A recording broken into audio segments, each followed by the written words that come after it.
নমস্কার শিবভক্ত বন্ধুরা, এই ভিডিওটি শুধুমাত্র প্রকৃত শিবভক্তদের জন্য। আপনি যদি 23 জুলাইয়ের আগেই ভিডিওটি দেখছেন তাহলে অবশ্যই এটা করুন, কারণ 99% মানুষ এই গোপন তথ্য জানেই না শিবরাত্রিতে কোন সময় পূজা করা সবচেয়ে বেশি ফলদায়ক হয় এবং কখন মহাদেব খুশি হয়ে আপনার সমস্ত ইচ্ছা পূরণ করেন। অনেকেই ভাবতে পারেন এটা কি ফেব্রুয়ারির মহাশিবরাত্রি? না, এটা হচ্ছে শ্রাবণ মাসের শিবরাত্রি, যা প্রতি বছর শ্রাবণ মাসের কৃষ্ণপক্ষের চতুর্দশী তিথিতে পড়ে। এই বছর সেটা পড়েছে 23 জুলাই এবং এই রাতে শিব সাধনার বিশেষ এক মহা মুহূর্ত রয়েছে। এই সময়ের নাম নিশীথকাল। এই নিশীথকালেই শিবলিঙ্গ প্রথম প্রকাশিত হয়েছিল এই পৃথিবীতে। এবছর এই পবিত্র মুহূর্ত শুরু হচ্ছে রাত 12:60 এবং চলবে 12:48 পর্যন্ত। এই সময় আপনি যদি মাত্র 5 মিনিটের জন্য ওম নমঃ শিবায় মন্ত্র জপ করেন, তাহলে শিব এবং শক্তি উভয়ই আপনার জীবনে আশীর্বাদ বর্ষণ করবেন।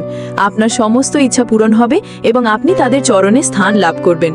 এই শিবরাত্রিতে শিব সাধনা করুন নিশীথকালে, আর দয়া করে এই তথ্যটা আপনার বন্ধু এবং পরিবারের সাথে শেয়ার করুন, যাতে তারাও এই মহাশক্তিশালী মুহূর্তের সুযোগ নিতে পারে। জয় শিব শম্ভু।